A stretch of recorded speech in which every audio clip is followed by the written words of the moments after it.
வணக்கம் நேயர்களே, இமயம் தொலைக்காட்சி நேர்முகம் நிகழ்ச்சிக்கு உங்களை வரவேற்கின்றோம்.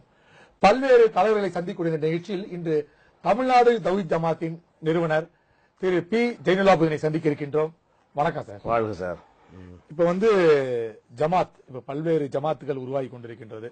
முன்னாடி நிறைய ஜமாத்துகள் ஒவ்வொரு கிராமத்துல ஒரு ஜமாத் இருந்துச்சு. இப்ப தமிழ்நாடு தௌஹீத் ஜமாத் நீங்க தான் துவக்கினீங்க. இந்த இஸ்லாமியர்களை ஒன்றிணைக்க வேண்டும் அப்படின்ற ஒரு நோக்கத்துல நீங்க இந்த தமிழ்நாடு தௌஹீத் ஜமாத் ஆரம்பிச்சீங்க. அதன் கொள்கைகள் என்ன, கோட்பாடுகள் என்ன? தமிழ்நாடு தௌஹீத் ஜமாத்தினுடைய அடிப்படையான கொள்கை என்னன்னா, பாரம்பரியமான முஸ்லிம்கள் இஸ்லாத்தினுடைய அடிப்படையை விட்டு விலகி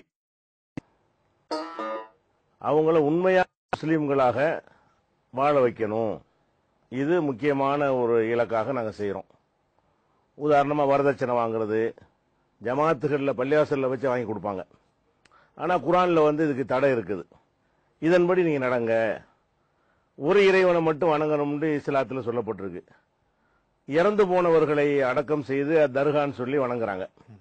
அது குர்ஆன்லயும் நபிகள் நாயகத்தாலும் தடுக்கப்பட்ட ஒரு விஷயம். இதுகளை விட்டு நீங்க விலகணும் என்கிற சீர்திருத்த பிரச்சாரம் ஒரு இலக்காக வைத்து நம்ம எடுத்திருக்கிறோம். இரண்டாவதாக, முஸ்லிம் அல்லாத மக்கள் மத்தியில இஸ்லாத்தை பற்றி ஒரு தவறான ஒரு புரிதல் இருக்கிறது. அதுக்கு முஸ்லிம்கள்ல சிலரும் காரணமா இருக்கலாம். சிலது அவங்க கற்பனையாகவும் தவறாக நினைத்துக் கொண்டிருக்கிறார்கள்.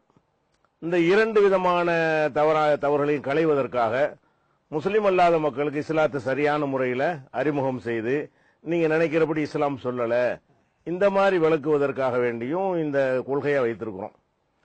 அடுத்ததாக சமூக பணிகள்ல மதம் கோயிலோட பள்ளிவாசலோட இருக்கக்கூடாது, மக்களுக்கு சேவை செய்யணும் என்பதற்காக வேண்டி இந்த சேவை மனப்பான்மையை மக்களுக்கு ஊக்குவிக்கணும் என்பதற்காக மருத்துவ முகாம், இரத்த தான முகாம் இன்னைக்கு ஒரு 10 வருஷமாக தமிழகத்தில் நாங்க தான் முதலிடத்தில் இருக்கிறோம். அதிக இரத்த தானம் செய்வதற்காக வேண்டி 10 வருடங்களாக அரசாங்கத்தில் விருது வாங்குற முதலிடத்துக்கான வாங்கி கொண்டிருக்கிறோம். அந்த மாதிரியான ஒரு உணர்வுகளை ஊற்ற காரணத்தினாலதான் இந்த வெள்ள நிவாரணத்தில் கூட மக்கள் இறங்கி பணியாற்றினாங்க. அப்ப மக்கள் சேவையோடு இணைந்த ஆன்மீக பணி இருக்கணும். இதுதான் எங்க அடிப்படையான விஷயம். இப்போ பாத்தீங்கன்னா, இப்போ உலகம் வளர்ந்து கொண்டிருக்கின்றது, பல்வேறு விஞ்ஞான வளர்ச்சியில் அடைஞ்சுக்கிட்டு இருக்காங்க. ஆனா உங்களை சில விஷயங்கள் பாத்தீங்கன்னா, இந்த திரைப்படம் பார்க்க கூடாது, பல பொழுதுபோக்கு அம்சங்கள்லாம் இருக்கக்கூடாது, அதையெல்லாம் ஊக்குவிக்க கூடாதுன்ற பல சட்டங்கள்லாம் இருக்கிறதா சொல்றாங்க. இது எந்த வகையில உண்மை? இதெல்லாம் நடைமுறைக்கு சாத்தியமா இருக்கும்னு நினைக்கிறீங்களா?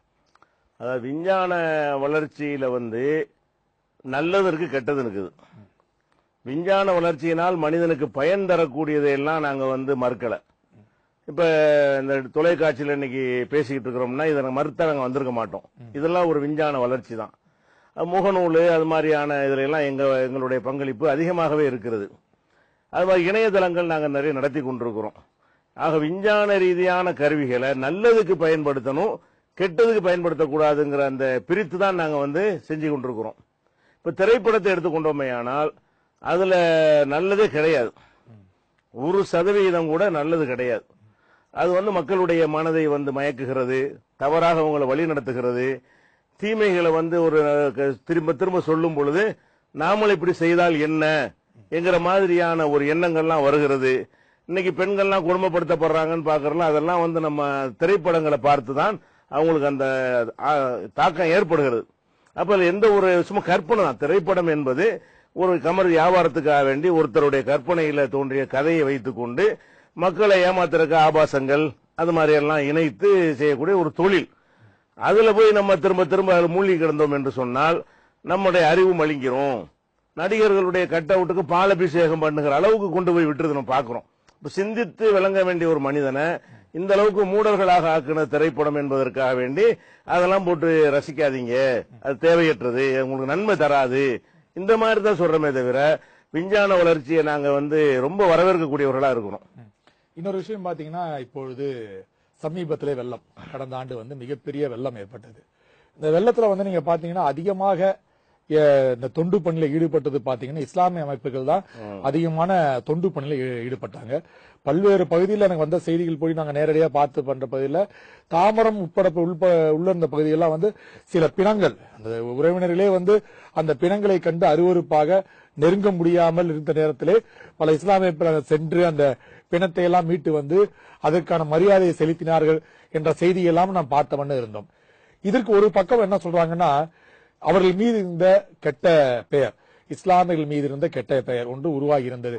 அதாவது தீவிரவாதம் போன்ற விஷயங்கள் அவர் ஈடுபடுவதாகவும், அங்கங்கு குண்டு வெடிப்புக்கெல்லாம் அவர்கள்தான் காரணம் என்றும், பல்வேறு பகுதிகள் மும்பை போன்ற பகுதியில் தாக்குதல்களுக்கு இஸ்லாமியர் தான் காரணம் என்று ஒரு செய்தி வந்த வண்ணம் இருக்கிறது. அதை மூடி மறைப்பதற்காக இது போன்ற தொண்டுகள் செய்தால் நமது பேர் நல்ல பெயர் வரும் என்ற காரணத்தால் இது போன்ற விஷயத்தில் அவர் ஈடுபட்டார்கள். அவர்கள் இந்த விளம்பரம் இதை விளம்பரமாக உபயோகப்படுத்திக் கொண்டார்கள் என்ற ஒரு குற்றச்சாட்டு வைக்கப்பட்டது. நீங்க என்ன சொல்றீங்க இதை பத்தி? இது பொய்யான குற்றச்சாட்டு. ஏன்னா இந்த மாதிரியான ஒரு விமர்சனங்கள் வராத உலகத்தின் பல பகுதிகளிலையும் இப்படி பாதிப்பில் இருப்பது நாங்க தான் போய் நின்றுக்கிறோம். முஸ்லிம் சமுதாயம் தான் போய் அதுக்கான பங்களிப்பை செய்யறாங்க. இந்த குற்றச்சாட்டுகளுக்கு நாங்கள் அறிவுபூர்வமாக பதில் சொல்லிக் கொண்டிருக்கிறோம். நாங்க தீவிரவாதி இல்ல, ஆதாரங்கள் எடுத்து வைக்கிறோம். குண்டு வைக்கிறத சொல்றாங்க. 2 குண்டு வெடிப்பு தான் முஸ்லிம்கள் மீது சுமத்தி நிரூபிச்சிருக்கிறாங்க. மீது எல்லாமே இந்துத்துவாக்களால் வைக்கப்பட்டது என்பதற்கு பிரக்யா சிங், அசீமானந்த சுவாமியாரு இவங்க எல்லாம் உள்ள இருக்கிறாங்க குண்டு வெடிப்புக்காக வேண்டி. ஆனா ஆரம்பத்தில் முஸ்லிம்கள் கைது பண்ணப்பட்டாங்க. அது ஊடகங்கள் வழியா வராட்டா கூட நாங்கள் பிரச்சாரத்தின் வழியாக அதை நாங்கள் முறியடித்து கொள்வோம். அதுக்காக இதை செய்யணுங்கிற இன்னும் சொல்ல போனா இப்படி பிளான் பண்ணி செய்வதாக இருந்தால் திடீர்னு நடக்கிற நிகழ்வுகளை போய் செய்ய மாட்டாங்க. பிளான் பண்ணது வெள்ளம் நடக்குதுன்னா அப்ப யாரும் கூடவில்லை, ஆலோசனை செய்யவில்லை. அப்ப ஒரு ஒருங்கிணைந்த அனைவருக்கும் ஒரு கருத்து வருவதாக இருந்தால் அது இயற்கையாக வருதா அல்ல யாரும் தூண்டி விட்டு செய்யறாங்களா? மனிதனுக்கு உதவணும் என்கிற ஒரு விஷயம் இயற்கையாக நடந்ததே தவிர பிளான் பண்ணி நடக்கல. பிளான் பண்ணுவதற்கான நம்ம கையில உள்ள நிகழ்ச்சியும் அல்லது வெள்ளம் நடந்தது. அதான் அதுக்கு பதில். இப்போ இன்னொரு விஷயம் பாத்தீங்கன்னா, சமீப காலத்துல ஷர்க் மாநாடு அப்படின்னு நீங்க நடத்துறீங்க. இந்த மாநாட்டுல திருச்சியில நடத்துறீங்க. அதுல லட்சக்கணக்கானவர் கூடியிருந்தார்கள். அது அதுக்கு முன்னாடி நீங்க தாம்பரத்துல ஒரு மாநாடு நடத்துனீங்க, தமிழ்நாடு தௌஹீத் ஜமாத். அதிலும் லட்சக்கணக்கானவர் கூடினார்கள். அதுல உங்களுக்குள்ள ஒரு கட்டுப்பாடுடன் ஒரு அனுசரணையுடன் செயல்படுகிறீர்கள். பெண்களும் நிறைய பேர் கலந்து கொள்கிறார்கள். அவரும் தைரியத்துடன் கலந்து கொள்கிறார்கள். முதியோர்கள் கலந்து கொள்கிறார்கள். பல்வேறு தரப்பினர் கலந்து கொள்கிறார்கள் அப்படின்னு நீங்க சொல்றீங்க. அதற்கான பிரம்மாண்டமான விளம்பரங்களும் செய்யப்படுகிறது. அதனால பல அமைப்புகள், இஸ்லாமிய அமைப்புகள் இருந்தாலும் கூட தமிழ்நாடு தௌஹீத் ஜமாத் என்பது ஒரு இயக்கத்திற்கு ஒரு ஸ்ட்ராங்கான பேஸ் இருக்கு அப்படின்னு காட்டுவதற்கு இது போல மாநாடுகள்லாம் நீங்கள் நடத்துகிறீங்க. இந்த மாநாட்டின் அடிப்படை கொள்கை என்ன? இது மாநாடு கூட்டுவதால் இஸ்லாமிய மக்களுக்கு நீங்க என்ன சொல்ல வரீங்க? மற்ற மதத்தினருக்கு என்ன சொல்ல வரீங்க?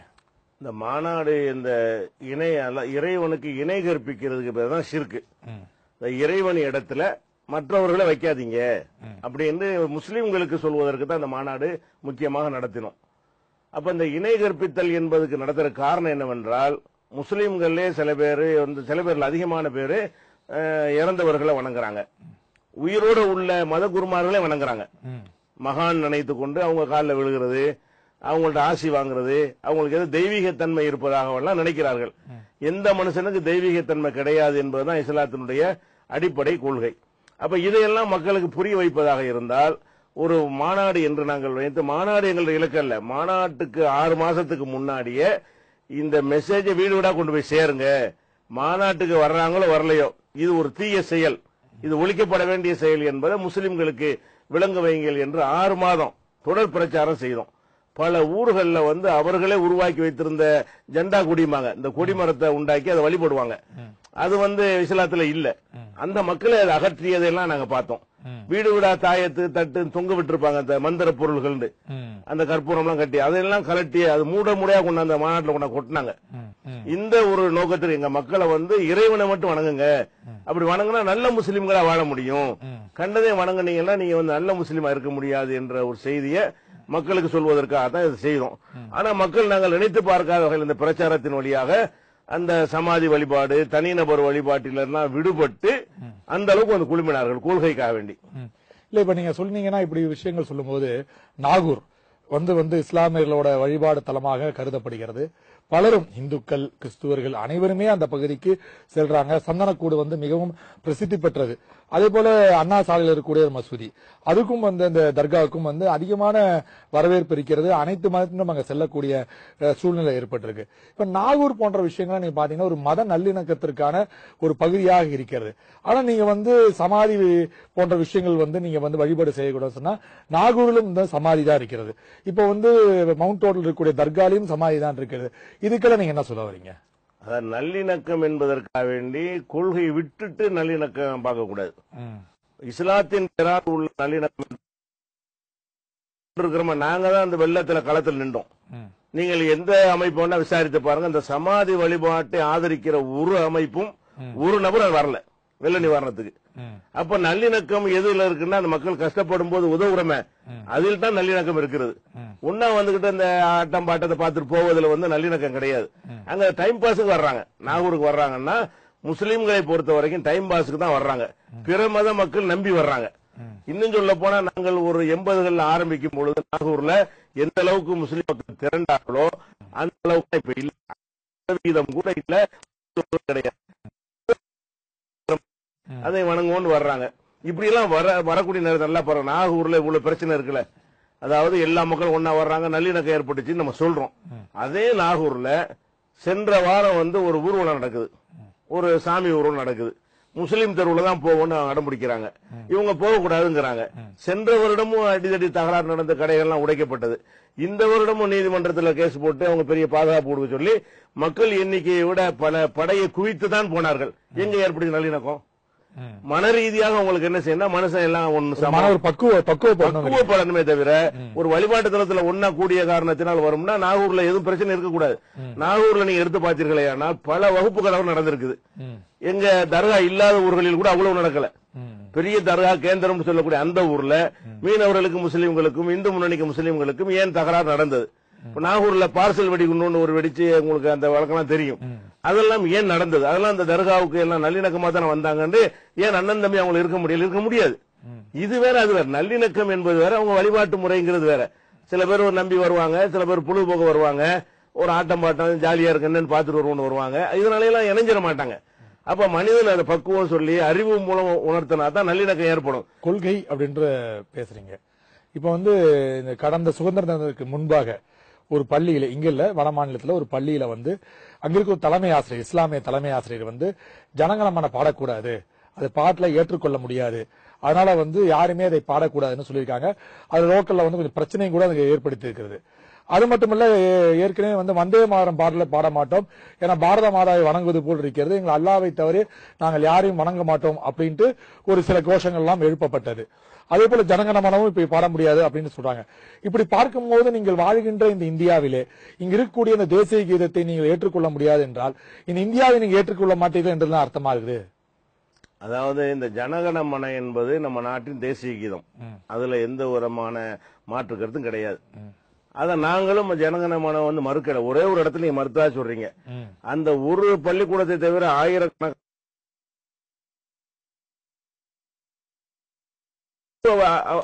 புரிதல் என்பதற்காக வேண்டி அவர் மறுத்திருக்கலாம்.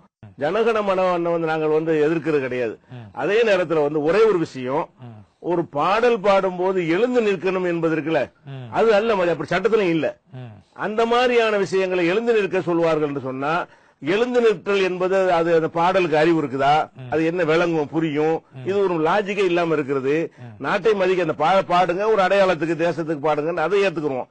எழுந்து நிற்றல் என்பது எங்க மார்க்கத்தில் கிடையாது. யாருக்காகவும் எதற்காகவும் எழுந்து நிற்க கூடாது, தேவைக்கு தான் எழுந்து நிக்கணுமே தவிர ஒன்றை மதிப்பதற்காக எழுந்து நிற்க கூடாதுன்னு எங்களுக்கு தடை இருக்கு. நபி தடுத்திருக்கிறாங்க. நான் வந்தால் கூட நீங்கள் எழுந்து நிற்க கூடாது, உங்களுடைய இயல்பாக நீங்கள் இருங்கள் என்று எங்க முகமது நபி சொல்லியிருக்கிறாங்க. இது வந்தே இது ஜனகணமனவுக்கு மட்டும் இல்ல, பெரிய மத குரு எங்களுக்கு வந்தா கூட எந்திரிக்க மாட்டோம். அப்ப எல்லாருக்கும் அப்படி நடக்கும் பொழுது இது ஜனகணமனவுக்கு மட்டும் உள்ளதாக பார்க்கிற அந்த பார்வையில தான் கோளாறு ஒண்ணு. இரண்டாவது, வந்தே மாதரத்தை நாங்க எதிர்ப்போம்.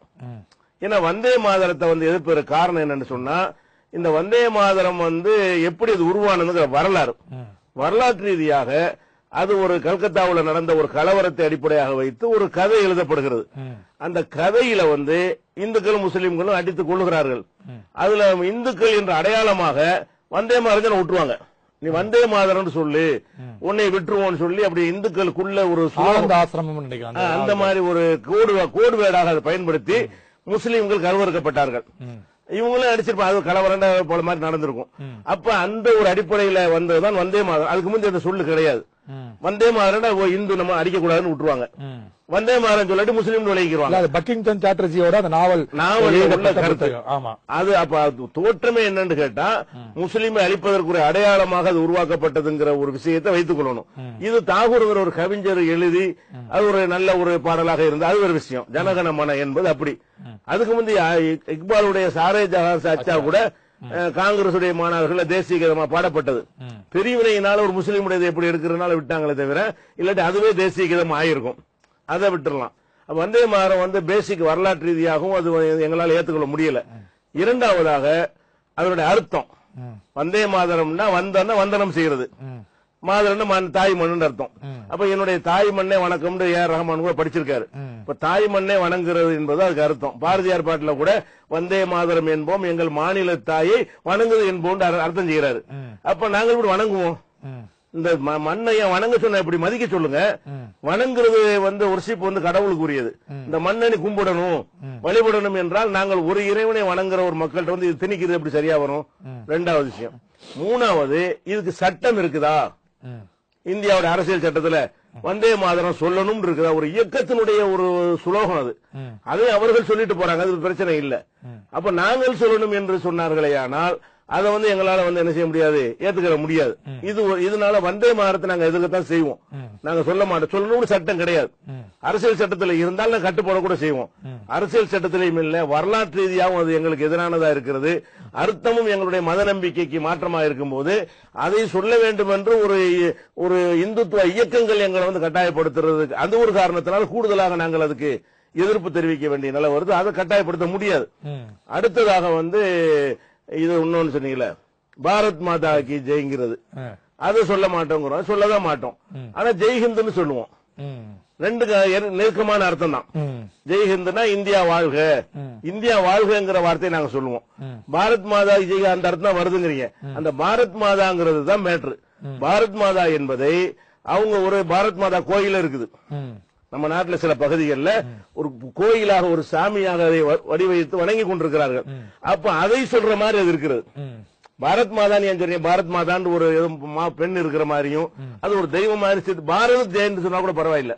பாரத் மாதாங்கிறது ஒரு குறிப்பிட்ட ஒரு தெய்வத்தை குறிக்கிற சொல்லு என்று ஒரு மதத்தில் இருக்கும் பொழுது அதையே நீங்க அது எப்படி இந்தியா குறிக்கும்? அப்படி பாத்தீங்கன்னா தமிழ் அன்னைன்னு சொல்றோம் நம்ம. அதையும் பல பேர் வழிபடுறாங்க. கர்நாடக தாயை கர்நாடக மண்ணுன்னு பண்றாங்க, காவேரி தாயின்னு சொல்றாங்க. அது போல இது மாதிரி பெண்களை வடிவாக கொண்டு வழிபடு வழக்கமாக தான் இருக்குது இந்தியால. ஆமா, அது மாதிரி பாரத் மாதா வழிபடுறாங்க. இல்ல அதையே எங்களை சொல்ல சொல்றீங்க. தெய்வம் நீங்க சொன்னாங்க மறுக்கலையே. நீங்கள் தமிழ் எண்ணெயை வணங்குறோம் நீங்க சொன்னீர்களே, ஆனால் எங்களுக்கு மறுப்பு இல்ல. நாங்கள் இறைவனை தவிர யாரை வணங்க மாட்டோம்னு எங்களுக்கு ஒரு கொள்கை இருக்கும் பொழுது அதை எங்கள் மீது ஏன் திணிக்கிறீங்க என்பதுதான் ஒண்ணு. இரண்டாவதாக, பாரதி என்பது நம்ம நாட்டுக்கு பேரே கிடையாது, சட்டப்படி தப்பு. அது இந்தியா தான் இதுக்கு பேரு. சுப்ரீம் கோர்ட்ல கூட பாரதம்னு மாத்தணும் வழக்கு போட்டாங்க, தள்ளுபடி பண்ணிட்டாங்க. பாரதம் கிடையாது, இந்தியா தான் இதுக்கு பேரு.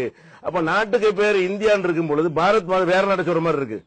பாரதம் இந்த நாட்டுக்கு பேரு இல்ல, சட்டப்படி காட்ட சொல்லுங்க பாரதம் தான் நாட்டுக்கு பேருண்டு. அது இந்துத்துவ ஆட்கள் உண்டாக்குன ஒரு சித்தாந்தம். அது இந்த நாட்டுக்கு பேர் இந்தியா, ஜெய்ஹிந்த், இந்தியா அழகா இருக்குது. இதை நாங்கள் சொல்லத்தானே செய்யறோம். அது தெய்வமாக்குற அந்த அம்சத்தை கழித்து விட்டு நாடு வாழட்டும் சொல்வதில் எங்களுக்கு மறுப்பு இல்ல. இப்ப நீங்க பாத்தீங்கன்னா உருவ வழிபாடு எதிர்க்கிறீங்க, சமாதி வழிபாடு எதிர்க்கிறீங்க. ஆனா இப்ப திராவிட கட்சிகள்னு சொல்லக்கூடிய அதிமுகவும் திமுகவும் திக போன்ற கட்சிகள்லாம் தாங்க மிகப்பெரிய புரட்சி செய்கிறோம் நாங்கெல்லாம் சொல்றாங்களே தவிர, அவர்களும் நாங்க சுயமரியாதை போன்ற விஷயங்கள் கடைபிடிக்கிறோம் சொல்லப்பட்டிருந்தாலும் கூட இப்ப பாத்தீங்கன்னா அவங்களும் பெரியார் சமாதியில வணங்குறாங்க, அண்ணா சமாதி வணங்குறாங்க, எம்ஜிஆர் சமாதி வணங்குறாங்க, சிலை வழிபாடு பண்றாங்க, அதுக்கு மாலையெல்லாம் அணிவிக்கிறாங்க. அதனால அவர்களும் இது போன்ற விஷயங்கள்ல பிடிபட்டிருப்பதால் அவர்களையும் நீங்க எதிர்ப்பீங்களா? எதிர்க்கிறோம், கண்டிப்பா எதிர்க்கிறோம். ஏன் இறந்து போய் மண்ணோட மண்ணா போன ஒரு ஆளை போய் நீங்க வணங்குறீங்க என்று அவர்கள்ட்ட நாங்க நீண்ட நெடுங்காலமா கேட்கிறோமே. அது தவறுதான். அண்ணா சமாதி வணங்குறது தவறுதான். பெரியார் சிலை, எந்த சிலை வணங்கினாலும் தவறுதான். சிலைங்கிறது கல்லு, மனுஷன் செஞ்சது. அது பெரியார் ஆகாது, ஒரு காலத்துல ஆகாது.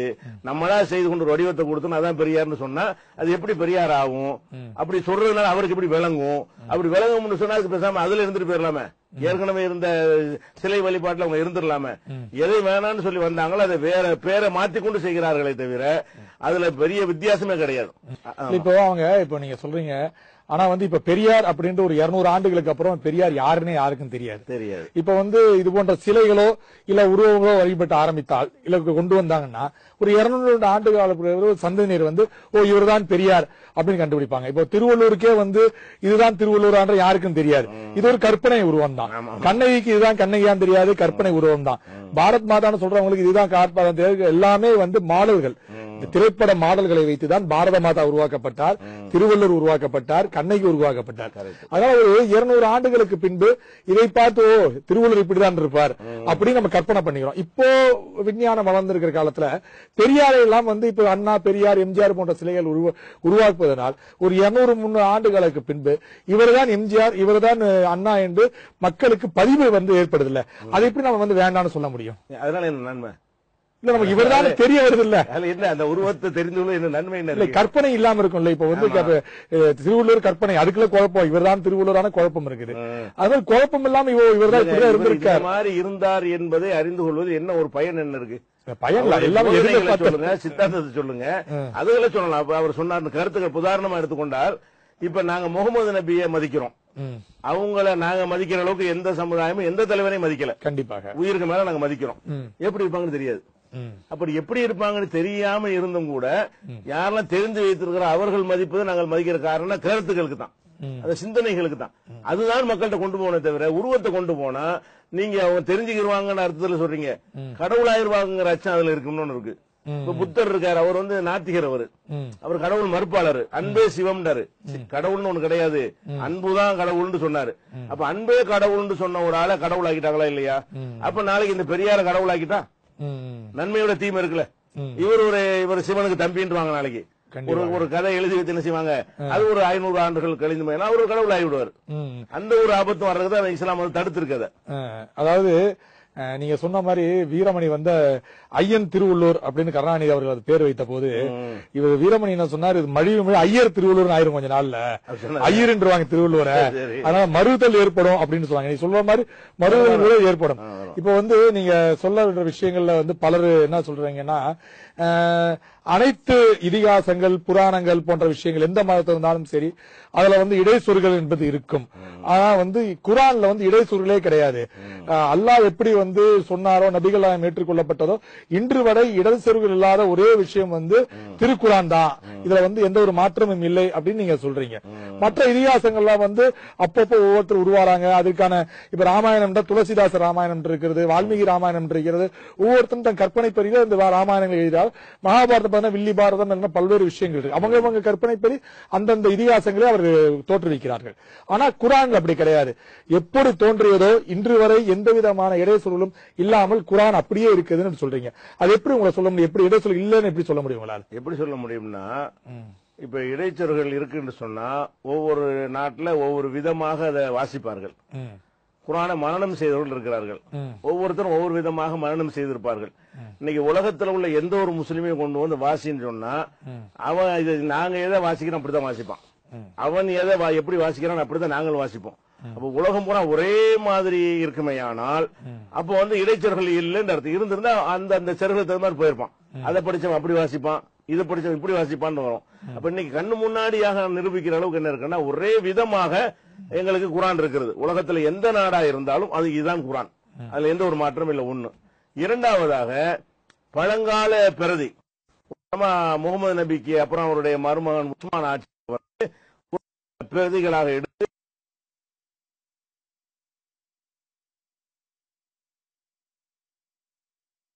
வந்து நீக்கப்பட்ட பிறகுதான் இந்த திரைப்படத்தெல்லாம் நீங்க வெளியிட்டு இருக்கீங்க. இதுல வந்து பல்வேறு இஸ்லாமிய அமைப்புகள் நீங்க எல்லாம் கூட அதற்கு எதிர்ப்பு தெரிவிக்கிறீர்கள். உங்களுக்கு தான் திரைப்படத்தின் மீது நம்பிக்கையா கற்பனை ஏன் வந்து நீங்க இவ்வளவு சீரியஸா கேட்டா, கற்பனையானதா இருந்தால் கூட அதில் வந்து ஏற்படுத்துற தாக்கம் இந்து மக்கள் மத்தியில எங்கள் மீது ஒரு வெறுப்பை ஏற்படுத்துறாங்க இல்லையா, அந்த மக்கள் பாக்குறாங்க இல்லையா, அவங்க இதை பார்த்தார்களே ஆனால் உதாரணமா துப்பாக்கி படத்தை எடுத்துக்கொண்டீர்களே ஆனால் ஏதோ ஒரு தீவிரவாதியை பிடிக்கிறவன் பேர் முஸ்லீம்ங்கிற அளவுல இருந்தா கூட ஒரு அளவுக்கு ஏத்துக்கலாம். ஸ்லீப்பர் செல் என்று சொல்லி எந்த முஸ்லீமை பார்த்தாலும் அவன் தீவிரவாதியா இருப்பான், அவன் லாண்டரி கடை வச்சிருப்பான் நம்பிராத, பெட்டி கடை வச்சிருப்பான் நம்பிராத, மளிகை கடை வச்சிருப்பான் நம்பிராத, உன் பக்கத்து வீட்டுல குடியிருப்பான் நம்பிராத, அரசாங்க ஊழியனா இருப்பான், எல்லாம் ரகசியமா தீவிரவாத வேலை பாக்குறாங்க என்று ஒரு கருத்தை விதைத்தால் எங்க பக்கத்து வீட்டுக்கார எங்களை பத்தி என்ன நினைப்பான்? அந்த ஒரு பாதுகாப்புக்காக தான் போராட்டம். அது சினிமா ஆதரித்தல்ல, அது எந்த மக்கள்கிட்ட போகிறதோ அவங்களோட தாக்கத்தை ஏற்படுத்தினால் அது பெரிய ஒரு மத நல்லிணக்கத்தை கெடுக்குமா இல்லையா? அது மாதிரியான படங்களை ஏன் சென்சார் நீங்க அனுமதிக்கிறீங்க? அந்த மாதிரி எல்லா மக்களும் அதுக்காக நாங்க அந்த போராட்டம் பண்ணிருக்கிறோம். அப்புறம் இன்னொரு விஷயம் பாத்தீங்கன்னா, ஒரு பகுதியில உங்க இயக்கத்தை சேர்ந்தவர்கள் போராட்டம் நடத்தி கொண்டிருந்தார்கள் ஒரு தர்காவில, ஒரு மசூதியில. அப்போ ஒரு மாதவன் நாயர் என்ற ஒரு அதிகாரி அங்க அது தடுப்பதற்கு ஏதோ ஏற்பாடுகள் செய்து கொண்டிருந்தார் அப்படின்னு சொல்லப்பட்டது. அப்புறம் சில நாட்களுக்கு பிறகு ஒரு நிர்வாகி, உங்கள் இயக்கத்தை சேர்ந்த நிர்வாகி, ஒரு பொது மேடையிலே அவர் கழுத்து அரிப்பேன், அவர் கொலை செய்வேன் என்று பகிரங்கமாகவே ஒரு பேச்சு பேசியிருந்தால் அது பரபரப்பாக ஏற்பட்டது. பல்வேறு இஸ்லாமிய அமைப்புகளோடு அதற்கு எதிர்ப்பு தெரிவித்திருந்தார்கள். இது போல ஒரு அதிகாரியை பொது மேடையிலே நாங்கள் கொல்லுவோம் என்று சொல்வதற்கு எப்படி உங்களுக்கு அந்த தைரியம் வந்தது? அந்த நிர்வாகியை எப்படி விட்டு வைத்திருந்தீர்கள்? அதாவது அதுல என்ன மேட்டர்னா, அந்த சம்பவம் அப்படி கிடையாது. ஒரு ஆக்சிடென்ட் மேட்டர்.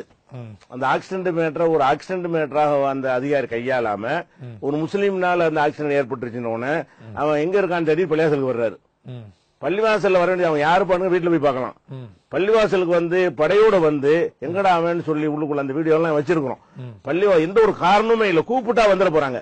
அது வெளியே நின்று கூட அவர் வர சொல்லுண்டா கூட வந்திருப்பாங்க. இவர் அந்த அதிகாரத்தை காட்டு ஒரு வழிபாட்டு தலம் என்பதற்கு ஒரு புனிதத்தை எல்லாரும் கொடுக்கணும். அது கோயிலா இருக்கட்டும், சர்ச்சா இருக்கட்டும், அதுக்குன்னு ஒரு கண்ணியத்தை நம்ம கொடுக்கணும். அதுல எவனா அடைக்கலம் புகுந்தாண்டா அவன் தப்பு. அது வழிபாட்டு தலத்தை அதுக்காக எடுத்துடக்கூடாது. வெளியே வேண்டா வந்துடும், அல்ல ஜமாத்தார சொன்னா பிடிச்சு கொண்டு கொடுத்துட போறாங்க. இப்படி அணுகிற ஒரு மெத்தட் இல்லாம பள்ளிவாசல் உள்ள புட்ஸ்காவோட அங்க இருக்கிற எல்லாரும் நைய போட்டு அடிச்சு ஓட பள்ளிவாசல் விரட்டின ஒரு வீடியோக்கெல்லாம் இருக்குது. இதை பார்க்கும் பொழுது நாளைக்கு ஒவ்வொரு பள்ளிவாசலுக்கு வந்துருமோ, இது வழிபாட்டு தலங்களுடைய புனிதத்தை மதிக்கணுமே, ஏன் பள்ளிவாசல் என்றா மட்டும் இப்படி நடக்கிறாங்க என்கிற ஒரு கோபத்தில் நாங்க ஆர்ப்பாட்டம் பண்ணணும். ஆனா அந்த நிர்வாகி அந்த பேசிய விஷயம் நாங்களே அவரை கண்டிச்சிருக்கிறோம். அவரும் அதை வருத்தம் தெரிவிச்சிருக்கிறாரு. அது சரியான பேச்சு கிடையாது, எச்சரிக்கை பண்ணும். அது தவறு நாங்களே ஏற்றுக்கொள்ளல. அந்த நிர்வாகி தன்னுடைய தவறை ஒத்துக்கொண்டு நான் இப்படி பேசியிருக்க கூடாது என்று சொல்லியிருக்கிறாரு. அந்த மாதிரியான எங்கள் உடன்பாடு இல்ல. அந்த கோபத்தின் கூட்டத்தை பார்த்த ஒண்ணு வரும்ல, சிலது டங் ஸ்லிப்ல வரக்கூடிய வார்த்தை, பிளான் பண்ணி வரக்கூடிய வார்த்தை இல்ல, வரும்ல, உணர்ச்சி வசப்பட்டு இவர் செஞ்ச அந்த காரியம் இதெல்லாம் ரொம்ப பெரிய பாதிப்பை ஏற்படுத்தி இருக்கும் பொழுது மக்கள் கூட்டமா ஒரு கோஷம் போடும்போது என்ன ஆகும்டா, கொஞ்சம் கூட குறைய வந்துடும். அதை நாங்க ஏற்றுக்கொள்ளல. வரக்கூடாது, கட்டுப்பாடா இருக்க வேண்டும். நாங்களும் கண்டித்திருக்கிறோம். அவரும் தான் செய்து தவறுதான் என்ற அந்த நிர்வாகியை ஒத்துக்கொண்டும் இருக்கிறார். அவர் இன்னொரு விஷயம் கூட பண்ணீங்க. அப்ப அந்த சூனியம் வைப்பவர்கள் அவர்களை நாங்க முறையடிக்கிறோம், புரிஞ்ச எங்களுக்கு சூனியம் வைங்க, நாங்கள் மரணம் அடைந்தால் பார்த்துக் கொள்கிறோம், இல்ல எங்களுக்கு ஏதாவது பிரச்சனை வந்தா நாங்க 1 கோடி ரூபாய் கிட்ட நாங்க தரோம் போன்ற பரிசு தொகையெல்லாம் அறிவிச்சீங்க. அதுக்கு என்ன காரணம்? என்ன காரணம்னா, ஒரு தீமையை ஒழிப்பதற்கு பல வழிமுறைகள் இருக்குது. நோட்டீஸ் அடிச்சு பேசலாம், சொற்பொழிவு மூலம் பண்ணலாம், செய்ய நாடகங்கள் மூலமாக வெளிப்படுத்தி பல முறைகள் இருக்கிறது. அது மாதிரியான ஒரு வழிமுறை என்னன்னா, ஒரு தவறுண்டு விளங்குவதற்கு சேலஞ்சு பண்றோம் இல்லையா, அது மக்கள்கிட்ட நல்ல ஒரு தாக்கத்தை ஏற்படுத்தும். அது ஒரு சக்தி இருக்குன்னு நினைச்சு மக்கள் பயப்படுறாங்க. இந்த சூனியக்காரன் மந்திரக்காரன் சொன்னா என்னமோ நம்மளை செஞ்சிருவான், குடும்பத்தை பிரிச்சிருவான், நம்ம கைகால முடைக்கிருவான் மக்கள் மனிதனுக்கு அதீத சக்தி இருப்பதாக நினைக்கிறார்கள். அது எப்படி முறியடிக்கிறது? சும்மா தவறுன்னு சொல்லி தான் தீக்காக்காரங்க இவ்வளவு காலம் சொல்லிட்டு இருக்காங்க. அது பெரிய தாக்கத்தை ஏற்படுத்தல. நாங்க என்ன பண்ணோம், நீ உண்மைங்கிறதுல எங்களுக்கு செஞ்சு 50 லட்சம் ரூபாய் தர்றோம் என்று நாங்கள் சேலஞ்ச் பண்ணோம். 2 பேர் வந்தார்கள், ஒப்பந்தம் எல்லாம் போட்டோம். ஒண்ணுமே நடக்கல. அந்த தேதியில இத்தனாம் தேதிக்கு நீ ஊமையா போயிருவ, நீ குர்ரா போயிருவ என்றெல்லாம் சொன்னாங்க. அன்னைக்கு நாங்க ஒரு மீட்டிங் நல்லா தணிக்கிறோம் பாருங்க, ஏன் இதை நம்புறீங்க? அது பொய் என்பதை நிரூபிப்பதற்கான ஒரு வழிமுறை. பல வழிமுறைகளை நம்ம செய்யலாம் இல்லையா? இது கொஞ்சம் நல்ல ஒரு தாக்கத்தை ஏற்படுத்துற ஒரு வழிமுறை என்ற காரணம் இதை எடுத்தோம். 50 லட்சம் ரூபாய் கையில வச்சுக்கிட்டு நாங்க செய்யல. ஒன்னும் செய்ய இயலாது, முடியாது. மனுஷன் செய்யற வேலையை செய்யலாமே தவிர அறுவல் எடுத்து வெட்டுவேன்னு சொன்னா நாங்க பயப்படலாம். மந்திரத்துல உன் காலம் முடக்கணும் பயப்பட மாட்டோம். நேர்களே, ஒரு சிறிய இடைவேளைக்கு பிறகு நேர்முகம் நிகழ்ச்சி தொடரும்.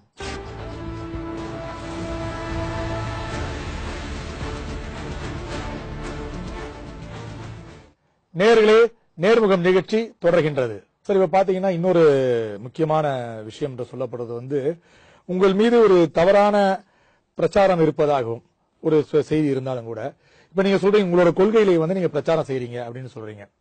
இப்ப நான் கூட கடந்த சில நாட்களுக்கு முன்பு மெரினா கடற்கரையில ஞாயிற்றுக்கிழமை காலைல போகும்போது உங்களோட அமைப்பை சேர்ந்த பல இளைஞர்கள் வந்து அங்கங்கு வந்து அந்த கேம்ப் மாதிரி போட்டு அங்கங்க வந்து குரான்களை முஸ்லீம் அல்லாதவர்களுக்கு இந்த குரான்களை நாங்கள் இலவசமாக வழங்கிறோம் அப்படின்னு சொல்லி பல பகுதிகளில் வந்து இந்த குரானா கொடுத்துட்டு இருக்கீங்க. நானும் பாத்திருக்கேன், கண் கூட பாத்திருக்கின்ற பல நிகழ்ச்சிகளும் நீங்க வந்து இந்த மாதிரி செஞ்சுக்கிட்டு இருக்கீங்க.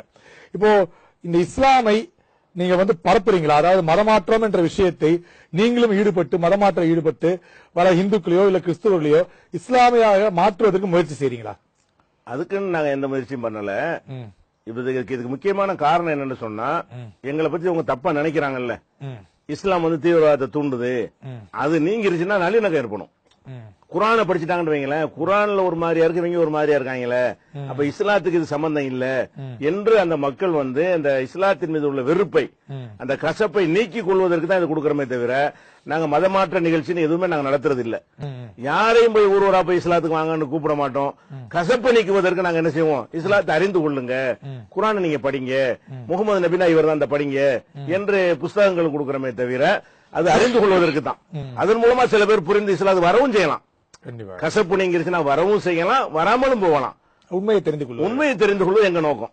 இப்போ வந்து தமிழக அரசு ஒரு சட்டத்தை கொண்டு வந்திருக்கின்றது.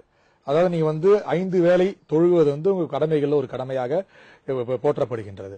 இப்ப வந்து எல்லா மசூதிகளிலும் இந்த 5 வேளை தொழுகை நடைபெறுவது வழக்கமாக இருக்கு. இப்ப அந்த கூம்பு வடிவிலான அந்த ஹாரன் வைத்து வந்து செய்யக்கூடாது, இந்த பாங்கு பாட ஓதக்கூடாது அப்படின்ற ஒரு சட்டத்தை வந்து அமுலாக்கி இருக்கிறார்கள். அதனால காவல்துறை அதிகாரிகள் வந்து அனைத்து மசூதிகளும் வந்து அந்த கூம்பு வடிவா அந்த அனௌன்ஸரை வந்து கழட்டணும் அப்படின்னு சொல்லிட்டு பல்வேறு பகுதிகளில் மசூதிகளில் பிரச்சனை செய்வதாக ஒரு கருத்து இருக்கு. இது எப்படி நீங்க ஃபேஸ் பண்ண போறீங்க, என்ன பண்ண போறீங்க இதுக்கு? அதாவது அந்த கூம்பு வடிவம் வந்து அரசுல சட்டம் போடல, நீதிமன்றத்துல தீர்ப்பு வழங்குறாங்க. எந்த அடிப்படையில் வழங்குறாங்கன்னு கேட்டா, இந்த ஒளிபெருக்கிக்கு தனியா சட்டம் இருக்குது, அதுல யாருக்கும் டிஸ்டர்ப் பண்ணக்கூடாதுங்கிற ஒரு ரூலை வைத்துக்கொண்டு இது கூம்பு வடிவம் வந்து அதிகமான மக்களை சென்றடையும், பாக்ஸ் வடிவம் வந்து அங்க பக்கத்தில் உள்ளவங்களை தான் சென்றடையும். பாக்ஸா இருந்தால் பிரச்சனை இல்ல, கூம்பா இருந்தா மொத்தத்துல பாதி சென்னைக்கு கேட்கறவங்க கூட கும்புகள் இருக்குது. அப்படி நீங்க அலற வைத்தீர்களே ஆனால் எங்களை பாதிக்குது என்று சில பேர் வழக்கு போட்டதுனாலதான் அதை நீங்கள் அகற்றணும்னு கோர்ட்ல வந்து உத்தரவு போட்டிருக்கிறாங்க. அதுல வந்து உத்தரவு போடுவது பிரச்சனை இல்ல, கூம்பு வைத்து தான் நாங்கள் செய்யணும் என்பது மார்க்க சட்டம் கிடையாது.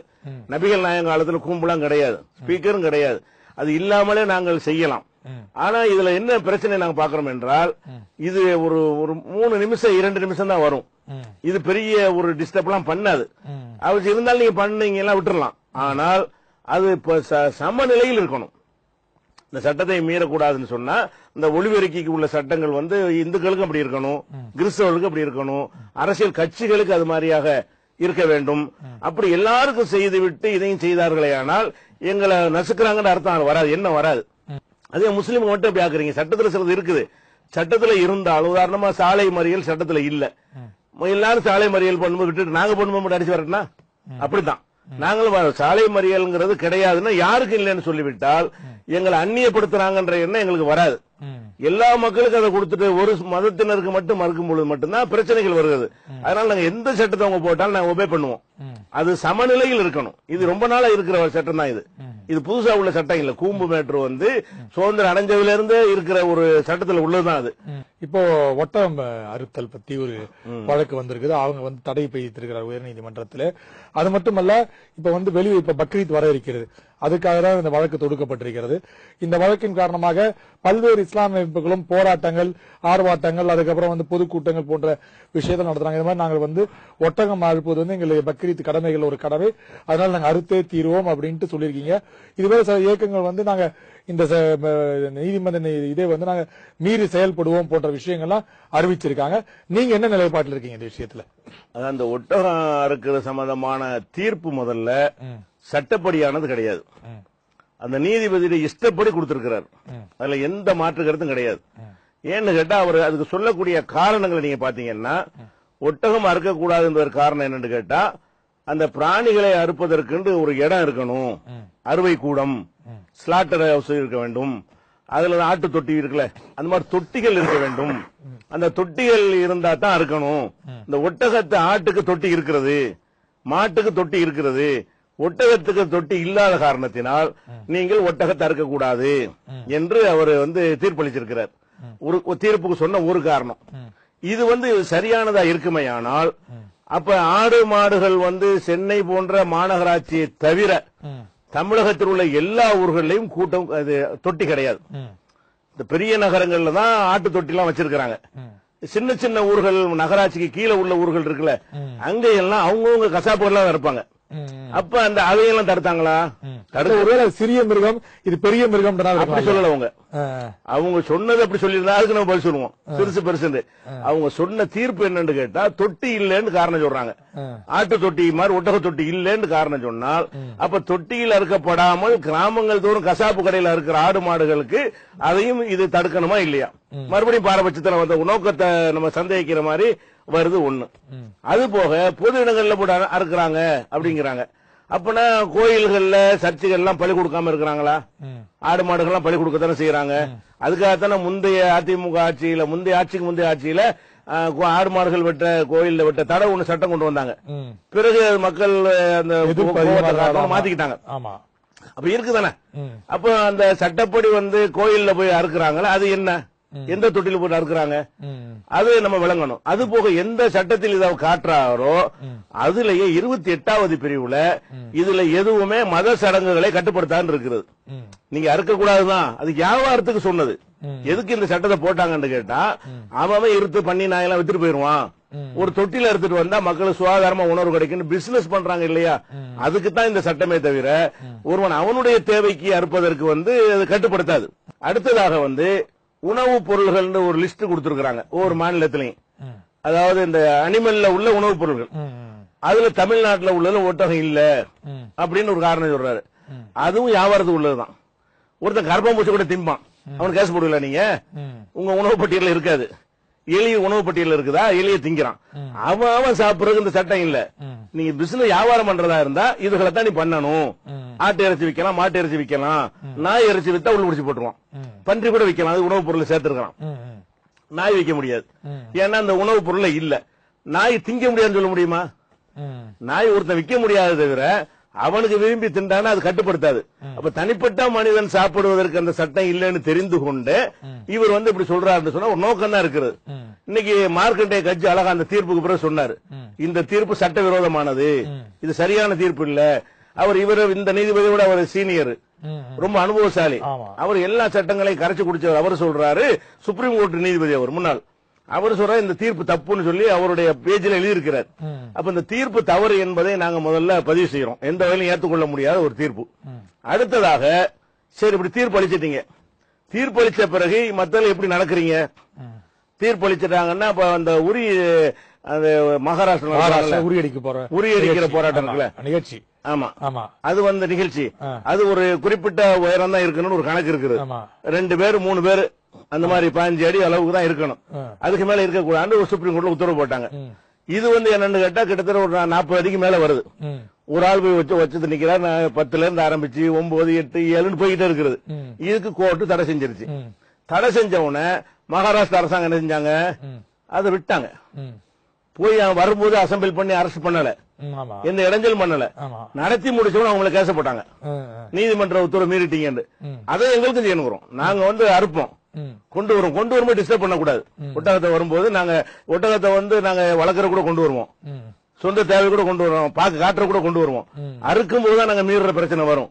அந்த டிஸ்டர்ப் பண்ணாம அரசாங்கம் இருக்கணும் என்பதை நாங்கள் கோரிக்கையாக வைத்து நாங்கள் ஒட்டகம் அறுக்கிறோம். எங்க மக்கள் அறுப்பாங்க, அதுக்குன்னு என்ன கேஸ் போடுங்க நாங்க சந்திச்சுக்கிறோம், எல்லாருக்கும் போடுற மாதிரி அப்படிங்கிற நிலைப்பாட்டை நாங்க இருக்கிறோம். தடுக்க கூடாது. இன்னொரு விஷயம் என்னன்னா, இன்னைக்கு ஒட்டகம் சொன்ன மாதிரி நாளைக்கு ஆட்டுக்கு சொல்லுவாங்க. இப்ப ஆடு இருக்கிறோம்ல, நாங்க தொட்டில இருக்க மாட்டோம், குர்பானிய வீடுகள்லாம் எங்க தேவைக்கு இருக்கிறதுக்குள்ள வீடுகள்ல இருப்போம். அப்ப இதுக்கு நாளைக்கு இதே தடை வருமே. அப்ப ஒண்ணு இது போயிருமா? ஒட்டகத்தை யாரும் சாப்பிடறதும் கிடையாது, நல்லாவும் இருக்காது, அது ஊக்குவிக்கவும் கிடையாது. அது விரும்பின ஒருத்தன் செஞ்சிடான், ஒரு 2 ஒட்டகம் 3 ஒட்டகம் 10க்கு தாண்டாது, குர்பானி போட்டு பிரிச்சு இலையில கொடுப்பாங்க. இதுல ஆடு மாடு நிறைய நாங்க கொடுத்துட்டு இருக்கிறோம். இதுக்கே நாங்க செய்யறோம் என்றால் நாளைக்கு ஆட்டுக்கு வரும், நாளைக்கு மாட்டுக்கு வரும். ஒண்ணுக்கா நீங்க சொல்றீங்க காரணமாக செயல்படுறீங்க. அதுக்காக தான். இப்ப இன்னொரு விஷயம் பாத்தீங்கன்னா, உங்க இயக்கம் ஒரு கட்டுக்கோப்பான இயக்கமா இருந்திருக்கு. உங்கள் தலைமையில அனைத்து இஸ்லாமியர்களும் ஒன்று கூடி மிகப்பெரிய போராட்டங்கள் ஆர்ப்பாட்டம் எல்லாம் நடத்திருக்கீங்க. ஆனா சில காலத்துல வழக்கமான எல்லா இயக்கங்களும் ஏற்படுற மாதிரி இந்திய தௌஹீத் ஜமா எஸ்எம் பாக்க தனியா போனாரு. அப்புறம் பாத்தீங்கன்னா உங்க இயக்குள்ள தடா ரஹீம் போன்றவர் பலர் இருக்காங்க, அக்ரம் கான் போன்ற பலரும் வந்து பல மேலை நாசர் போன்றவர்கள் பல இயக்கங்களாக இது சின்ன சின்ன இயக்கமா கொஞ்சம் கொஞ்சமா சின்ன சின்ன இயக்கமா போயிட்டு இருக்குது. அதனால இவ்வளவு பெரிய பிரம்மாண்டமான இயக்கத்தை நடத்தி கொண்டிருந்த நீங்கள் இப்ப வந்து எல்லா சின்ன சின்ன இயக்கங்கள், ஆனா எல்லாமே உங்கள் சகோதரர்கள், உங்களிடம் பயின்றவர்கள், உங்களிடம் பயிற்சி பெற்றவர்கள் எல்லாம் இப்ப தனித்தனியா போயிட்டு அவங்க இயக்கத்தை நடத்திட்டு இருக்காங்க. அவங்க சுயலாபத்துக்காகவும் செயல்படுவதாக கூறப்படுகிறது. இது உங்களுக்கு மன வருத்தத்தை அளிக்கிறதா, இல்ல வந்து நம்ம பற்றி செய்ய பணியை இவங்களும் செய்கிறார்கள் என்ற மகிழ்ச்சி அளிக்கிறதா? அதாவது இதுல வந்து நீங்க அக்ரம் கான், அப்துல் ரஹீம், தலா ரஹீம் எல்லாம் எங்கள்கிட்ட இருந்து போனவங்க கிடையாது. எங்க அமைப்புக்கு எந்த வகையிலையும் தொடர்பு இல்லாத கொள்கை ரீதியாகவே அவங்க வந்து அந்த சமாதி வழிபடுற இதுல இருக்கிறவங்க இருந்தவங்க. எங்கள்கிட்ட இருந்தவங்க பிரிஞ்சு போகல. சில பேர் போயிருக்கிறாங்க என்று சொன்னால் அவங்க எங்க கொள்கையில ஒரு அதிருப்தி அடைந்து அவங்க பிரிஞ்சு போகல. நாங்களாக நிர்வாக ரீதியா சில நடவடிக்கை எடுக்கிறோம். இப்ப இன்னொரு விஷயம் வந்து இப்போ புதிய கல்விக் கொள்கை இதை வந்து பலரும் எதிர்க்கிறார்கள். சில இயக்கங்கள் வந்து அதாவது RSS அவர்கள் அமைப்பை சேர்ந்தவர்கள் பரிவார அமைப்புகள் வந்து அதை ஆதரிக்கிறது. பாஜக இந்த கொள்கையை கொண்டு வந்திருக்கிறது. மோடி வந்து RSS வழிகாட்டுதலின் பேரலாக இந்த புதிய கல்விக் கொள்கை கொண்டு வரப்பட்டிருக்கிறது அப்படின்னு சொல்லியிருக்காங்க. இதுக்கு முன்பும் வந்து பல கல்விக் கொள்கைகள் வந்து ஒரு 10 ஆண்டுகளுக்கு ஒரு முறை 5 ஆண்டுகளுக்கு ஒரு முறை எல்லாம் கொண்டு வரப்பட்டிருக்கு. ஆனா இந்த கல்விக் கொள்கையில வந்து சமஸ்கிருத திணிப்பு போன்ற விஷயங்கள் இருக்கிறது. தாழ்த்தப்பட்ட சமுதாயத்தை சேர்ந்தவர்கள் வந்து ஒதுக்கப்படுகிறார்கள் போன்ற குற்றச்சாட்டுகள் வந்து தலித் அமைப்புகள், இடதுசாரிகள், இஸ்லாமிய அமைப்புகள்லாம் வந்து மிக வலுவாக இதை எதிர்க்கிறாங்க. நீங்க இதை எப்படி பாக்குறீங்க? அதாவது இப்ப ஒரு விஷயம் வந்து யாரு செய்யறாங்க என்பதை பொறுத்து அதுக்கு ஒரு பார்வை வரும். ஒரு கல்விக் கொள்கை இருந்துகிட்டே இருக்குது. இப்ப காங்கிரஸ்ல ஒரு மாற்றம் கொண்டு வந்தாங்கன்னு வைங்களேன், அதை ஒரு மாதிரியாக நம்ம பார்ப்போம். பிஜேபி கொண்டு வந்தாங்கன்னு சொன்னா சிறுபான்மை மக்களுக்கும் ஒடுக்கப்பட்ட மக்களுக்கும் வேற பார்வை தான் வரும். ஏன்னு கேட்டா இவங்க இந்த கொள்கையை கொண்டு வரதுக்கு முன்னாடியே சூரிய நமஸ்காரம் பண்ணணும்னு கொண்டு வந்தாங்க. கல்வி கூடங்கள்ல இந்த கொள்கையை அமலுக்கு வரல. வருவதற்கு முன்னாடியே பள்ளிக்கூடங்கள்ல சூரிய நமஸ்காரம் பண்ணணும் அப்படின்னு கொண்டு வந்தாங்க. பகவத்கீதையை வாசிக்கணும் இந்த சட்டம் கொண்டு வந்தாங்க. யோகா கம்பல்சரியா முஸ்லீம் ஸ்கூலா இருந்தாலும் யோகாங்கிறது ஒரு மத சார்ந்த ஒரு விஷயம். அது ஒரு உடற்பயிற்சின்னு சொன்னா கூட அது மத நம்பிக்கை கலந்துதான் அதை கொடுக்கறாங்க. ஒரு தெய்வத்தை வழிபடுற மாதிரி ஒரு அம்சம் இருக்குது. அந்த மாதிரி எல்லாம் செய்ய வேண்டும் என்று முஸ்லீம் பள்ளிக்கூடங்களுக்கு உத்தரவு போட்டார்கள் இவங்க ஆட்சி வந்த பிறகு. அப்ப இந்த தமிழ்நாட்டில் மாத்திரம் இந்த அரசு இருக்கிறதுனால, திராவிட இயக்கங்கள் இருக்கனால அது வந்து அமுல்படுத்தல. பல மாநிலங்கள்ல வந்து இதை கம்பல் பண்ணி என்ன செஞ்சாங்க. உருதுங்கிறது வந்து அதாவது முகலாய மன்னர்களுடைய ஆட்சியின் போது உருவாக்கப்பட்ட மொழி. அது அரபி கிடையாது. பாரசீகம், அரபி, சமஸ்கிருதம் எல்லாம் கலந்து பேசுவாங்கல்ல ராணுவத்துல, அதிலிருந்து உண்டாக்கப்பட்ட ஒரு மொழி தான் உருது மொழி என்பது. உருதுக்கு சிலத்து சம்பந்தம் கிடையாது. உருது தெரிஞ்சவங்களும் அரபி தெரியாது. ஒரு உருது பேசுறவர்கிட்ட குரானை வாசிச்சு அர்த்தம் செய்ய சொன்னா தெரியாது. அந்த மொழி வேற, இந்த மொழி வேற. அந்த லிபி மட்டும் ஒரே மாதிரியா இருக்கும். அந்த பாரசி, உருது, சிங்கப்பூர், மலேசியா மொழி, அரபு மொழி எல்லாம் அந்த எழுத்து இருக்குல்ல, ஹீப்ரு மொழி, யூதர்கள் மொழி கூட இதே எழுத்தா தான் இருக்கும்.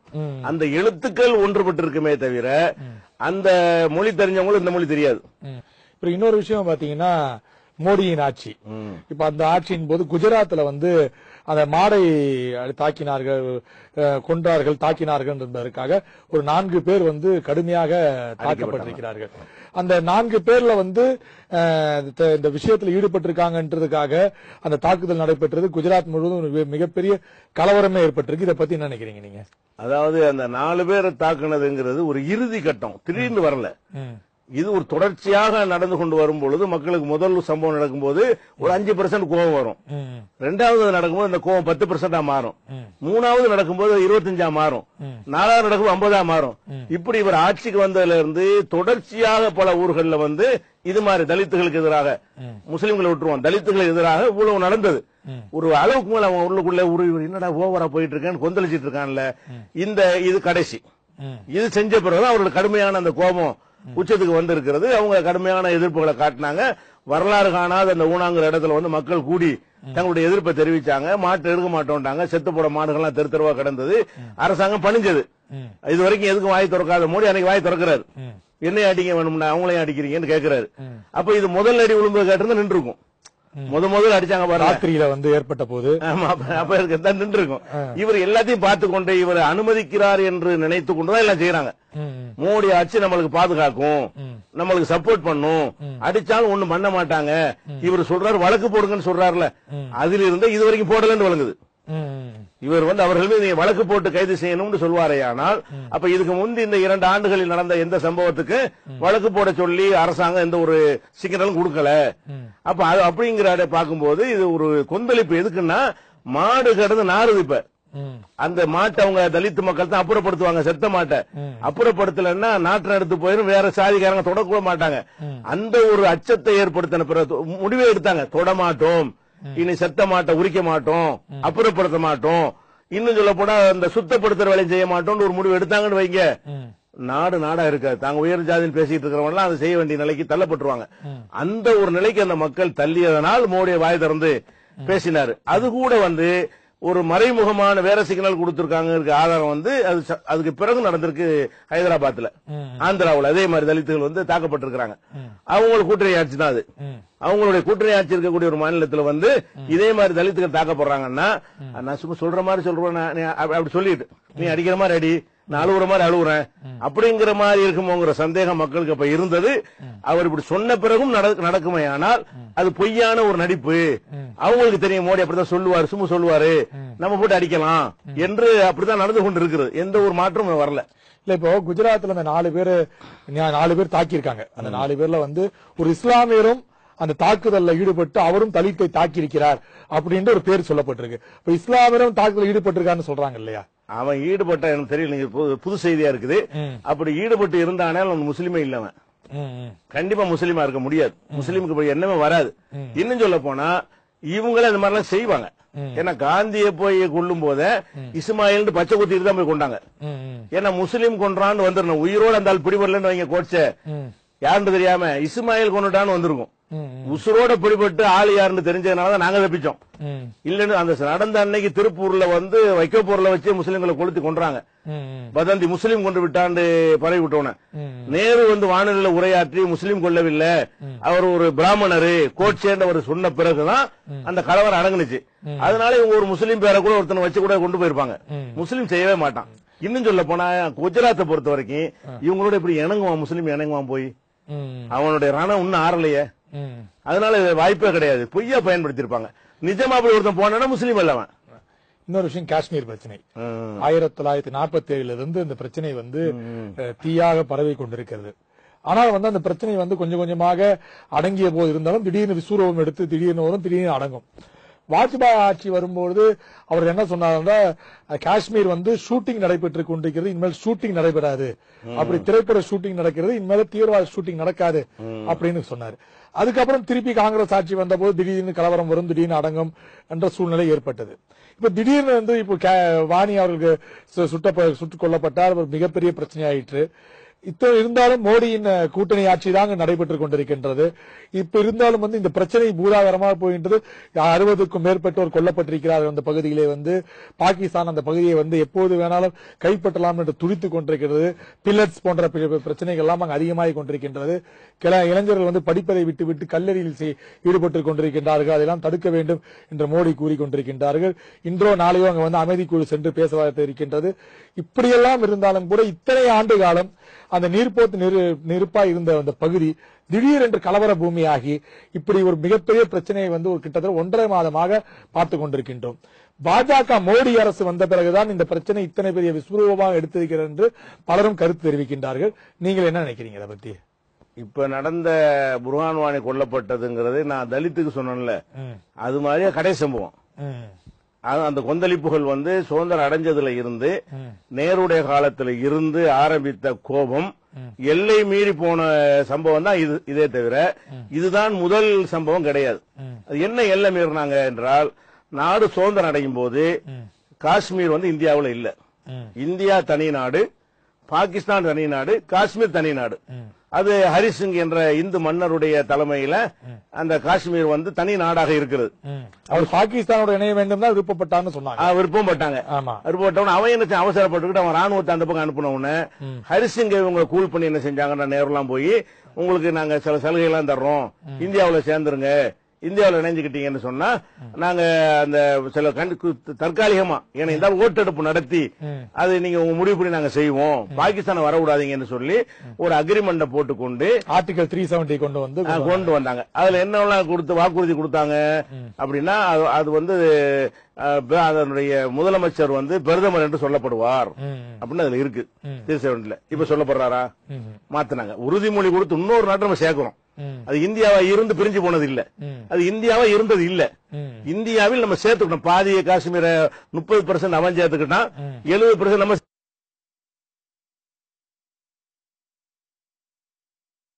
சேர்த்துக்கிட்டோம். நம்மளே இன்னொரு நாட்டை வந்து ஒரு கைப்பற்றி இருக்கிறோம். அதான் வரலாறு. கைப்பற்றி இருக்கிறோம். கைப்பற்றி இருக்கிற மக்களை வென்றெடுப்பதற்காக வேண்டி சில உறுதிமொழியை கொடுத்தோம். அதுல அவங்க தேசிய கொடி உங்களுக்கு தனியா இருக்குது. அங்க போய் நான் அந்த கொடி தான் ஏத்துவேன்னு சொல்லி பிரச்சனை உண்டாக்குறது. அவனுக்கு அந்த 370 உள்ள எல்லாத்தையும் மாத்தி விட்டார்கள். மொத்தமாக தூக்குவோம் என்றும் பேசுகிறார்கள். அப்ப என்ன வாக்குறுதி கொடுத்து செய்தார்களோ அதை வந்து தொடர்ந்து வந்த அனைத்து ஆட்சியாளர்களும் ஒவ்வொன்றாக பிடுங்கினார்கள். அடுத்து இந்த பிரச்சனை வந்து பாகிஸ்தான் வந்து ஐநாவை கொண்டு போகுது. இந்தியா ஆக்கிரமிச்சிருச்சு, வேற நாடு அது அப்படின்னு சொல்லி. அப்போ ஐநாவுல வச்சு பாகிஸ்தான், காஷ்மீர், இந்தியா ஐநா பிரதிநிதிகள் சபையில பேசப்பட்டு இதுல வந்து ஒரு வாக்கெடுப்பு நடத்தணும். காஷ்மீர் மக்கள் தனியா இருக்க விரும்பினா தனியா இருக்கணும், இந்தியாவோட சேர விரும்பினால் இந்தியாவோட சேரணும், பாகிஸ்தான்ல சேர விரும்பினா பாகிஸ்தான்ல சேரணுங்கிற மாதிரி வாக்கெடுப்பு நடத்தணும்னு சொல்லி உறுதிமொழி கொடுத்தாங்க. அது 65 வருஷம் ஓடி போச்சு. இன்னைக்கு வரைக்கும் நிறைவேற்றல. அதை செய்யாட்டா கூட அந்த 370 ஆர்டிகல்ல உள்ள விஷயங்களையாவது அங்க காப்பாற்றணுமா இல்லையா? அதை எதிர்த்து பேசுகிறார்கள், ஒண்ணு மாத்துகிறார்கள். இவங்க மட்டும் மாத்தல, காங்கிரஸ்ல இருந்து செஞ்சாங்க. காங்கிரஸ் ஆட்சியில இருந்த அந்த மாதிரி ஒவ்வொரு சலுகையா அவங்களுக்கு கொடுக்கப்பட்டதெல்லாம் பிடிங்கிட்டு வரும்போது நம்ம நம்பி தானே சேர்ந்தோம். இப்படி பண்றாங்களே, இந்த உறுதிமொழி தந்திருக்காட்டி அன்னைக்கு நம்ம தனி நாடா இருந்திருக்கலாமே. வேற ஒரு நாடாக இருந்ததை இந்தியாவுல சேர்த்துக் கொண்டு கொடுத்த வாக்குறுதி ஒவ்வொன்றாக அவர் மீறுவார்களே, ஆனால் எப்படிங்கிற ஒரு அச்சம் வருமா இல்லையா? அதனால என்ன செய்யறாங்கன்னா, இதை விட முக்கியமானது என்ன, கோபத்துடைய கொந்தளிப்பு வந்து சிறப்பு ராணுவ சட்டம். அது வந்து மோடி கொண்டு வந்தது அல்ல, வந்து காங்கிரஸ் கொண்டு வந்ததுதான். அந்த சட்டம் என்ன சொல்லுதுன்னா, இப்போ ராணுவத்தினர் என்ன செஞ்சாலும் கேள்வி கிடையாது. காஷ்மீருக்குள்ள ஒரு வீட்டுக்குள்ள பூந்து ஒரு பெண்ணை இழுத்துக்கிட்டு போய் கற்பழிச்சு ரோட்ல போட்டா கூட அவர்கள் மீது வழக்கு கிடையாது. அப்படி நிறைய பேர் கற்பழிச்சிருக்கிறார்கள். கொஞ்சம் நஞ்சம் பண்ணல. காஷ்மீர்ல அந்த சிறப்பு அதிகாரம் இருக்கனால எல்லாரும் இப்படி செய்யல. இந்த அதிகாரம் ஒரு கொடுக்கப்பட்டிருக்க யாரவன்னு கொண்டாலும் அதுக்கு வந்து எந்த கேள்வியும் கிடையாது. பாதுகாப்பு படை அந்த ராணுவத்தினர் காஷ்மீர்ல வந்து அத என்ன வன்முறையில் அவங்க ஈடுபட்டாலும் சரி, அந்த மாதிரியான ஒரு வகையெல்லாம் இருக்கும் பொழுது அந்த பெண்ணை கற்பழிக்கப்பட்ட குடும்பம் இருப்பாங்க. இப்படி ஒன்னா அளவு இருக்கும் போது ஒரு சக்தி வாய்ந்த ஒரு தலைவர் மேற்று வரும்போது தெரள முடியும். இந்த புர்ஹான் வாணி வந்து இந்த ஒரு சக்தி வாய்ந்த ஒரு தலைவராக இருந்தாரா, அவரை கொன்ற உடனே அவருக்காக கொந்தளிச்ச கூட்டம் அல்லது, அவன் பாதிக்கப்பட்டிருந்தான். இந்த ராணுவத்தினால இவங்க செஞ்ச அநியாயத்தினால ரொம்ப பாதிக்கப்பட்ட கொந்தளிப்பில் இருந்தவர்கள் அனைவரும் திரள்வதற்கு நல்ல வாய்ப்பு கிடைத்து விட்டது அப்படின்னு சொல்லி இன்னைக்கு திரண்டு நிக்கிறாங்க. 1.5 மாசமாச்சு ஊரடங்கு. எங்கேயுமே சரித்திரத்தில் கிடையாது. ஒரு ஜனநாயக நாட்டில் 1.5 மாசத்துக்கு ஊரடங்கு இலங்கையிலோட போட்டது கிடையாது. 1.5 மாசம் ஊரடங்கு இன்னைக்கு இருந்து கொண்டு வெளியே வராட்டாலும் எவ்வளவு கஷ்டம் பாருங்க. ஊரடங்குனா ஒன்னும் வாங்க முடியாது. செல்போன் இல்லாம வேலை செய்யுது. செல்போன் இல்ல, 60 பேர் கொல்லப்பட்டாங்க, அதெல்லாம் கிடையாது. 6000க்கு மேல இருக்கும். அரசாங்கம் சொல்ற தவறான தகவல். இந்த ஊழல் நடக்கும்போது 60 பேரை சேர்த்திருப்பான். 1.5 மாசம் நடந்து கொண்டிருக்கிற எந்த நியூஸ் வராம அவங்க செய்யறாங்க. முழுமையா விசாரிக்கும் போது தெரிய வரும். அப்ப ஊரடங்கு என்றால் அவனுக்கு சாப்பாடு இல்ல, தண்ணி இல்ல, நடமாட்டம் இல்ல, ஒண்ணுமே இல்ல, தொழில் இல்ல, எப்படி வாழ்வான்? அப்படி இருந்தும் அவன் பிடிவாதமா இருக்கிறான்னு சொன்னா, அவனுடைய கோபம் அடங்கல் என்று சொன்னா எவ்வளவு பண்ணிருப்பாங்கன்னு பாருங்க. இன்னொரு நாடா இருந்தவன் நம்ம சேர்த்து கொண்டு உறுதிமொழி கொடுத்து சேர்த்து விட்டு அதை நம்ம நாடு ஆக்குவதற்கு அறிவுபூர்வம் முயற்சி பண்ண அந்த காஷ்மீர் சேர்த்திருக்கலாம். அப்படியான எந்த ஒரு அறிவுபூர்வமான ஒரு நடவடிக்கை எடுக்காம அவனுக்கு எதிராக ஆயுதங்கள், இந்த பில்லட் ஆயுதத்தை பயன்படுத்துறாங்களே, அதெல்லாம் உலகத்தில் தடுக்கப்பட்டது. சர்வதேச சட்டப்படி தடுக்கப்பட்ட ஒரு ஆயுதங்களை சிவிலியன்கள் மேல பயன்படுத்துறாங்க, சொந்த நாட்டு குடிமக்கள் மேல பயன்படுத்துறாங்க. அப்ப துண்டு துண்டா செதறி கண்ணு எல்லாத்தையும் எத்தனை பேர் கண்ணு போய்விட்டது. அப்ப இவ்வளவு பெரிய கொடுமை எதுக்கு நீங்க செய்யறீங்க? அந்த மக்கள் சிம்பிளா என்ன கேட்கறாங்கன்னா, சொன்னது செய்யுங்கிறாங்க. வேற ஒண்ணு என்ன வாக்குறுதி கொடுத்து செய்யுங்கிறாங்க. அதை செய்வேன் இந்த நிமிஷம் வரைக்கும் சொல்லல, பேசுவோம்னு சொல்றாங்களே தவிர கொடுத்த வாக்குறுதி அப்படியே நாங்கள் நிறைவேற்றுவோம், ஓட்டெடுப்பு மட்டும் வேணா விட்டுருவோம், 370 பழைய இதெல்லாம் கொண்டு வந்து மாற்றம் செய்ய மாட்டோம் சொல்லிட்டு அடங்கிரும். கண்டிப்பாக ஒரே நாள் அடங்கிறது. இப்ப வந்து நீங்க உங்களோட இயக்கம் சார்பாக பல்வேறு நிகழ்ச்சிகள், இப்ப ஷர்க் மாநாடு போன்ற விஷயங்கள்லாம் செஞ்சிருக்கீங்க. அடுத்த கட்டமாக உங்க இயக்கத்தின் செயல்பாடுகள் என்ன செய்ய போறீங்க? மக்கள் விழிப்புணர்வு வகையா இல்ல மதத்தின் பிரச்சாரமாக ஏதாவது செயல்பட போறீங்களா?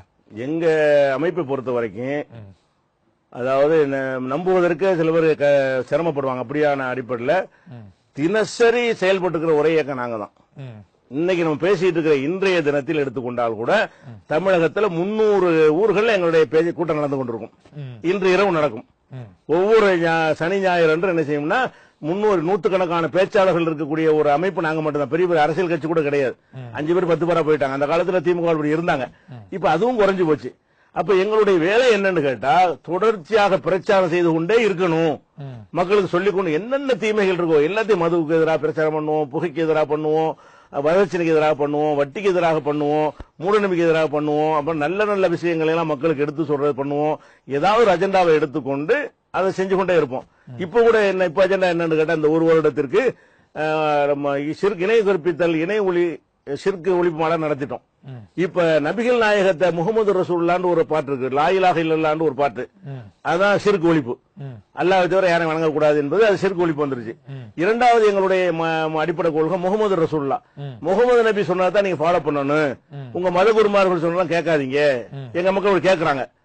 இது அஜெண்டாவை எடுத்து ஒரு வருஷம் பிரச்சனை நடந்து கொண்டிருக்கிறது. இந்த தலைப்பின் கீழே நடந்து கொண்டிருக்கிறது. ஒவ்வொரு மாவட்டத்திலையும் மாநாடுகள் நடத்திக்கிட்டு இருக்கோம். முதல் மாநாடு திருவாரூர் நடந்திருக்கிறது.